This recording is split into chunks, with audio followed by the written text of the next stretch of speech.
Bienvenidos a la clase de microbiología y parasitología.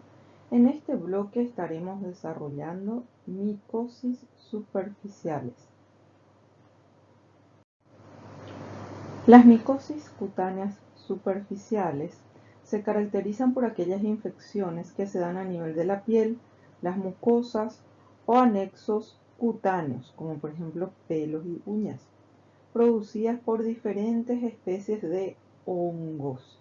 La micosis superficial se localiza en el proceso no más allá de la epidermis, solamente en la capa más externa de la piel, así como los anexos, sean pelos y uñas.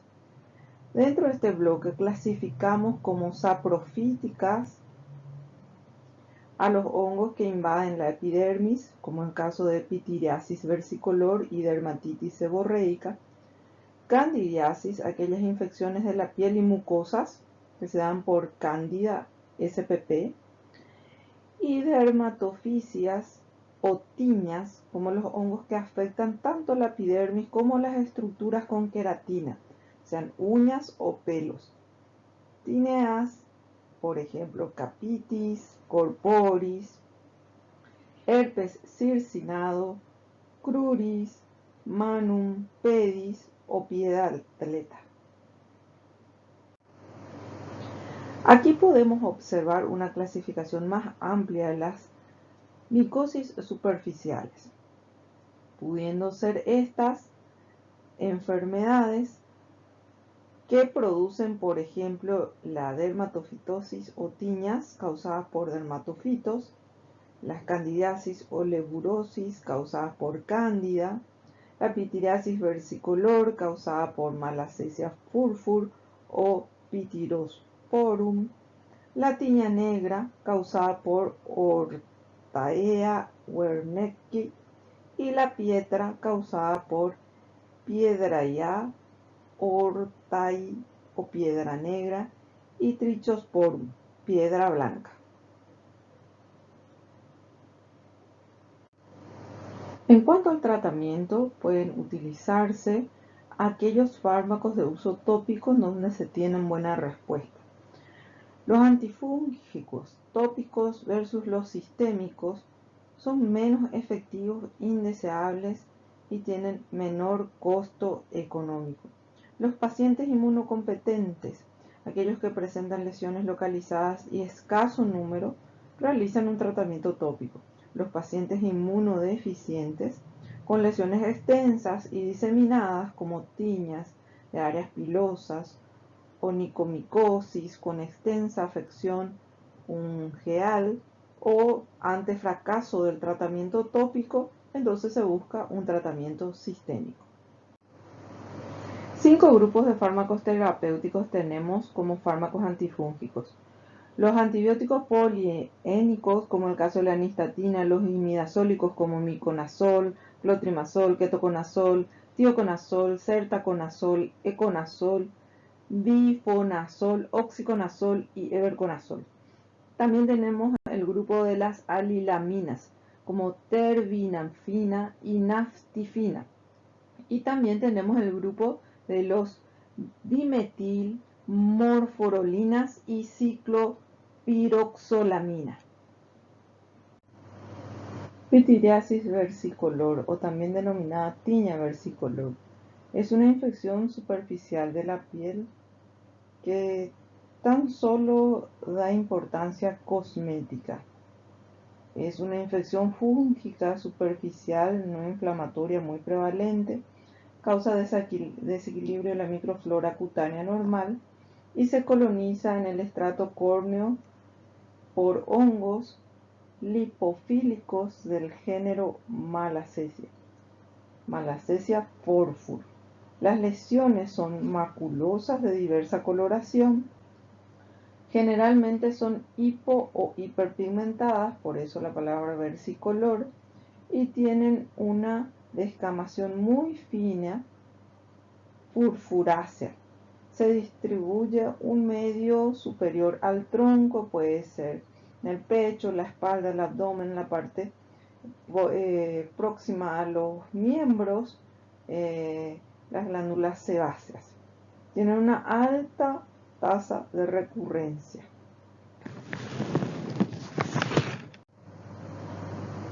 Las características fisiopatológicas que poseen esta es que cuando la levadura adquiere su forma micelar, hablamos de un microorganismo que crece en cepas de capas superficiales.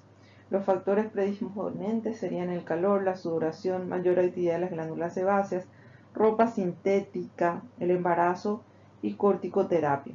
Los factores endógenos, hablamos de una predisposición genética, personas que padecen del síndrome de Cushing, diabetes mellitus e inmunosupresión.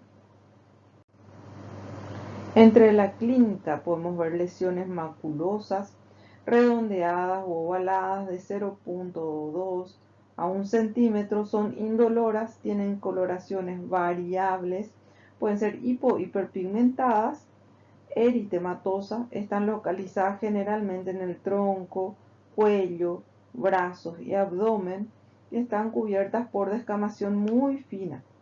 El rascado suave es un signo de la uñada. Prurito puede ser leve o inclusive hasta ausente, y la consulta suele ser por un motivo estético, por esa hipopigmentación residual. Para su diagnóstico, hablamos de las características y localizaciones de las lesiones, el signo de la uñada, y otra serían las lesiones subclínicas dudosas. Entonces, para ello se utiliza la lámpara de Wood, en donde se puede observar la fluorescencia dorada, amarilla débil o parduzca. Para la confirmación se puede realizar un examen directo de raspado de las escamas y realizar una mezcla con hidróxido de potasio y una tinta de Parker. Se observa en la imagen en albóndigas o hasta con formatos de espaguetis, ¿sí? Levaduras mezcladas con numerosas hifas segmentadas, cortas y gruesas. En el diagnóstico diferencial podemos ver en la forma hipopigmentada, descifrar si es que corresponde a vitiligo o pitiriasis alba. En la forma hiperpigmentada, descartar eritrasma o cloasma. En la forma eritematosa, verificar dermatitis seborreica, pitiriasis rosada de Gilbert y algunas tiñas. Otra que tenemos dentro de este grupo es la candidiasis cutáneo-mucosas, en donde estas infecciones cutáneas, mucosas o sistemáticas son ocasionadas por especies del género Candida. Son hongos levaduriformes, dimórficos y saprofíticos. Las principales especies patógenas del género Candida tenemos Candida albicans, glabrata, tropicalis, Kefir, Lusitania, Dubliniensis, como también Candida krusei, Parapsilosis, Guillermondi, ruosa y fomata. Las candidiasis cutáneo-mucosas presentan una gran variedad de manifestaciones clínicas dependiendo de la etapa de vida del paciente. Si hablamos de infancia, aparece muguet, candidiasis del área del pañal; en los adultos jóvenes, balanitis, vulvovaginitis candidiásicas; en los adultos mayores, manifestaciones orales asociadas al uso de las prótesis dentales; en los pacientes con SIDA, frecuentes y resistentes son las candidiasis cutáneo-mucosas; en los heroinómanos, foliculitis por cándida; en los pacientes diabéticos, intertrigo candidiásico; y también podemos observar periodonixis y onixis. La candidiasis oral aparece como una forma aguda pseudomembranosa orofaringia, que sería la de muguet; la candidiasis aguda atrófica, como eritematosa por antibióticos; la candidiasis crónica atrófica, como estomatitis protésica; la estomatitis angular o queilitis angular, perleche o boceras, candidiasis hiperplásicas crónicas o leucoplasia cándida, glositis rómbica, como sería la glositis losángica media, lengua negra vellosa y candidiasis mucocutánea crónica. En los recién nacidos, ancianos, cancerosos, inmunodeprimidos, fumadores, corticoterapia prolongada realizada por pacientes, se pueden presentar lesiones de placas blanquecinas de 1 a 2 milímetros de grosor, confluyentes, de aspecto cremoso, amarillentos y que son de fácil raspado, con una base subyacente eritematosa, hiperémica, friable e incluso sangrante. El asiento de la mucosa yugal, orofaringea, dorso y lateral de la lengua, paladar y labios. Las infecciones asintomáticas versus quemazón o dolor se dan a la limitación justamente a la ingesta oral. Y el paciente inmunodeprimido presenta una posible afección esofágica. En una candidiasis crónica trófica podemos observar en el 70% de los pacientes que utilizan prótesis dentales removibles. La estomatitis o perleche aparecen placas eritematosas uni o bilaterales en las comisuras de las bocas que se pueden fisurar y son sumamente dolorosas. También tenemos la cándida hiperplásica crónica con leucoplasia cándida, en donde aparece una lesión en placa homogénea, asintomática o bien en forma de pequeños nódulos adheridos, blanquecinos, firmemente en una zona eritematosa y dolorosa. Aparecen en la lengua y mucosa yugal. Retrocomisura. De forma benigna, no dolorosa y con forma de diamante, eritematoatrófica, se puede observar con micronódulos superficiales al dorso de la lengua y aparece principalmente en pacientes con diabetes mellitus o infectados con VIH, en un 90% causado por Candida albicans. Otra presentación sería el de la lengua negra vellosa, en donde se presenta delante una antibiótico-terapia de amplio espectro, generalmente corticoterapia prolongada, en donde se observan justamente como responsable a cándida y presentan papilas filiformes hipertróficas. Luego tenemos candidiasis de los pliegues. Pueden ser múltiples o variadas, de variadas localizaciones, submamario, abdominal, axilar, inguinal. La variedad presenta también en eritema sobre pañal sobreinfectado, interglúteo o retroauricular.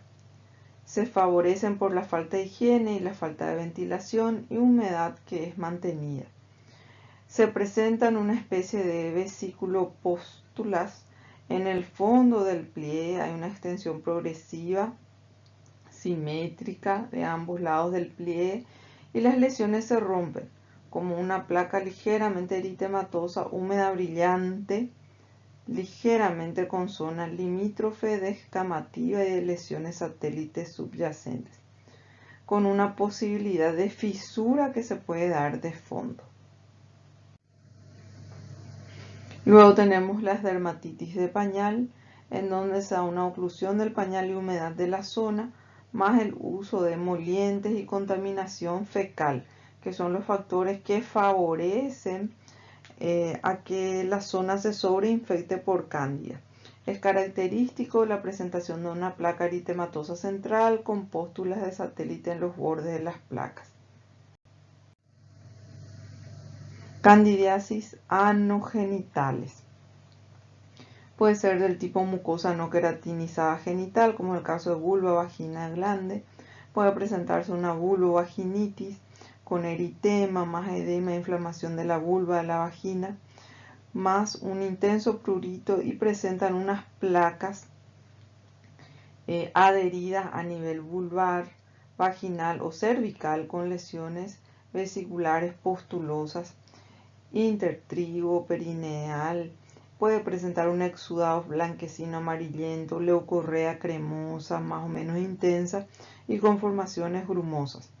Es más frecuente en mujeres embarazadas de periodo premenstrual, toma de antibiótico-terapia, inclusive uso de ropa muy oclusiva. Balanitis. Se da tras un contacto sexual, la ingesta prolongada de antibióticos y se presenta eritema, edema del glande y del prepucio, formado una placa de bordes bien definidos. Puede presentar pequeñas pápulas, erosiones puntiformes eritematosas en el glande, con intenso prurito que va a estar cubierta por una fina capa de exudado blanquecino, cercadas por un collarete de epitelio despegado. También podemos tener la onicomicosis y paroniquia. Onicomicosis es la inflamación del pliegue periungueal que se vuelve eritematoso, tumefacto, brillante, doloroso al tacto y con posible salida de contenido purulento a la expresión. Se da principalmente en consecuencia una mala manicura o pedicura, la humedad y en patologías vasculares y en pacientes con diabetes mellitus. La paroniquia es una presentación también llamada de uñero o panadizo.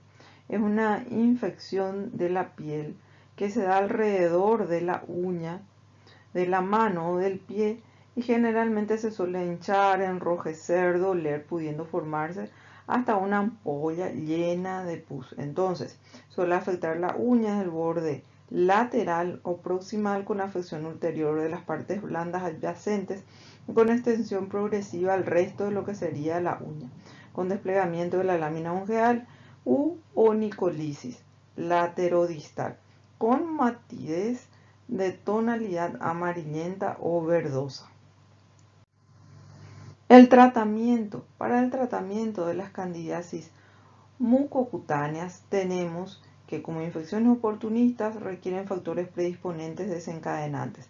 Evitar la humedad persistente, la poca ventilación, vestimenta oclusiva, la mala higiene, zonas de oclusión y maceración como uso de ropas transpirables. Entonces se recomienda mantener la zona limpia, seca y lo más aireada posible.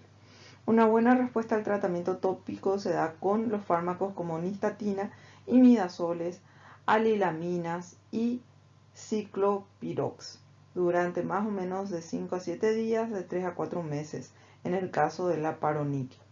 Las formas diseminadas, donde hay una mala respuesta al tratamiento o de pacientes inmunodeprimidos, el tratamiento sería por vía sistémica y en este caso se utiliza fluconazol. Las tiñas son micosis superficiales producidas por los dermatofitos, un amplio grupo de hongos filamentosos. Afectan la capa externa de la piel y sus anexos como pelos y uñas. Utilizan justamente un componente nitrogenado de esta parte de la piel para mantener su vitalidad y su capacidad de multiplicarse.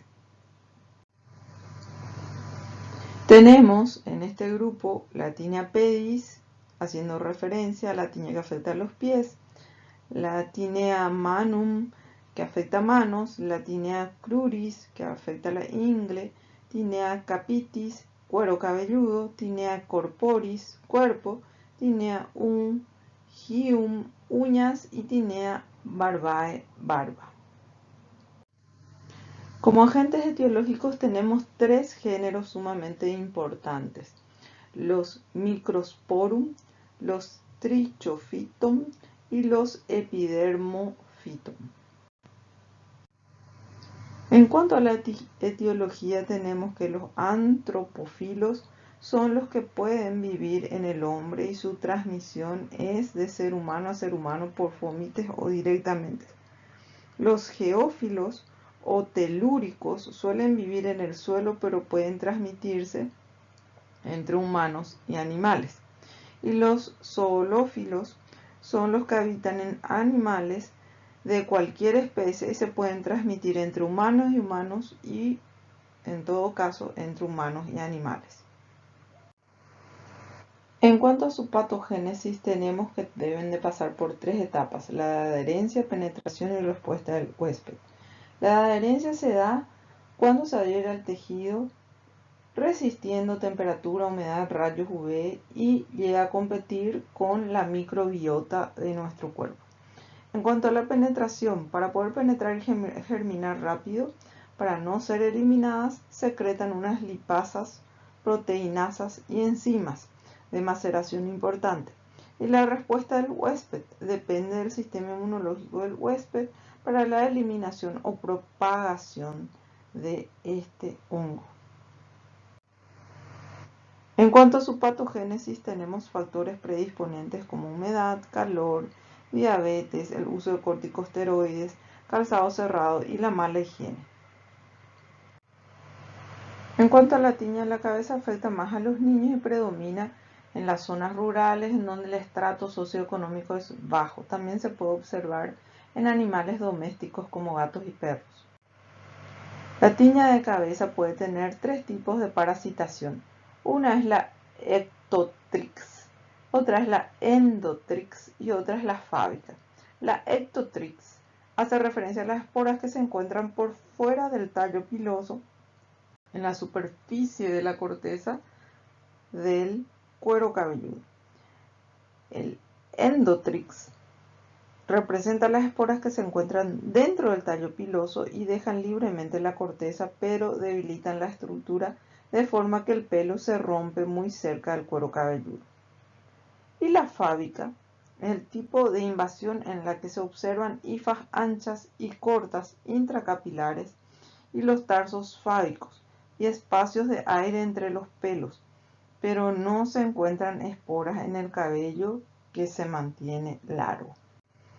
Entonces podemos tener que en la tiña de cabeza no inflamatoria o tonsurante seca puede darse por una observación microspórica y tricofítica. Puede ser inflamatoria o querión de querión y fábica. En la tríada de Saúl podemos observar en la tiña de cabeza placas pseudoalopécicas únicas o variadas, pelos cortos, frágiles y con cambios de coloración y descamación. Aquí podemos ver una tiña de cabeza seca, microspórica, ¿sí? En la tiña de cabeza seca tricofítica tenemos una presentación del endotrix con justamente múltiples parches o placas de alopecia irregulares de tamaño bien pequeño y que con el tiempo pueden formar unas placas grandes por coalescencia. No todos los pelos van a estar afectados dentro de las placas, lo que va a dar un aspecto apolillado de la zona. Y los pelos se van a romper por encima del orificio folicular y ofrecen un aspecto de puntos negros a la placa, con el nombre que se conoce de este tipo de tiña. Aquí tenemos la presentación de la tiña de cabeza seca tricofítica. La tiña de cabeza inflamatoria o querión de Celso, lo que tenemos una placa única con inflamación de exudado purulento, costras, eritema, absceso, adenopatía y dolor. Puede dejar alopecia cicatrizal y fibrosis. La tiña de cabeza del tipo fábica presenta costras amarillentas que contienen filamentos y fragmentos de queratina. Parece una especie de miel en pañal. Despide un olor a rata mojada y produce alopecia cicatrizal. La tiña de barba aparece en la zona de la barba y bigote. Se da por una invasión ectotrix de esporas grandes. Se da mucho en trabajadores con contacto con animales en formación de lesiones de papulosas o pústulas y costras con material purulento. Justamente son los que pueden regresar espontáneamente. La tiña del cuerpo. Puede aparecer placas en formas anulares con bordes eritematosos circinados elevados que se van a ver acompañados de descamación de pápulas, vesículas, costras. Va a presentar mucho prurito y va a darse un crecimiento centrífugo rápido. Esta tiña del cuerpo también se le menciona como un herpes circinado debido a que se inicia como una pápula rosada con leve descamación y posteriormente se da lugar a la formación de placas redondeadas, ovaladas o policíclicas. Parece ser que el centro pierde actividad y el borde muestra justamente la progresión con nitidez. Se da por elevación, por eritema y descamación con vesículas superficiales que se rompen dejando un borde desflecado. La tiña del cuerpo. Puede presentar también tiña facial que son similares a la tiña de la piel lampiña, salvo por ser fácilmente confundidas con otras enfermedades como por ejemplo el lupus eritematoso, rosácea o erupción polimórfica lumínica, y que puede modificarse con la exposición al sol o con tratamientos con esteroides tópicos. La tiña incógnito, que es más frecuente en la cara, que sea por manifestaciones habituales de una tiña debida a la aplicación de corticoides tópicos e incluso por la administración de corticoides orales. Aparece con pápulas eritematosas de dermatitis perioral sobre la placa tiñosa. Entonces tenemos, por ejemplo, escamadas adheridas uno por sus bordes, dispuestas de manera concéntrica y dan un aspecto de encaje, ¿sí?, que afecta a determinados grupos étnicos. Esta sería la tiña imbricada o chimbelé. La tiña inguinal, que predomina justamente en varones adultos, se da frecuentemente en las zonas calientes y húmedas, une o bilateral, y se diseminan en regiones vecinas. Aparecen placas de eritema escamoso con bordes vesiculosos, pruriginosos y crónicos y produce pigmentación y liquenificación. La tiña de los pies. Puede aparecer en forma interdigital o intertriginosa crónica y puede aparecer también la tiña en mocasín, que sería el pie de atleta y de forma hiperqueratósica, o también la tiña vesiculosa.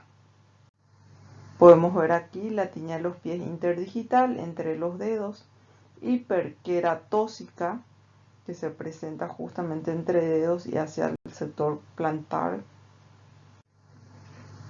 y la tiña vesiculosa, que forma vesículas. Las tiñas de las manos se da por una hiperkeratosis difusa de la palma, en un 50% de los casos es unilateral. En otras ocasiones se observan placas bien circunscriptas de lesiones vesículo-escamosas de crecimiento excéntrico y curso crónico. Para el diagnóstico también se utiliza el estudio micológico directo con hidróxido de potasio del 10 al 40% y los cultivos con AR de destroza y saburo o AR micocel. El diagnóstico diferencial se hace también por deshidrosis, psoriasis por eczema, numular, pitiriasis rubra. La tiña de las uñas puede darse por la siguiente clasificación: de forma subungueal, blanca superficial, distrofia total o endonix. Podemos ver la subungueal, en donde se presenta justamente una diferencia de presentación entre las uñas o al costado de ella, la de presentación blanca superficial, la que se da por distrofia total, en donde también puede afectar inclusive cuero cabelludo, puede darse afección que empieza en la zona superficial, de la uña y va invadiendo las capas más profundas de la capa ungueal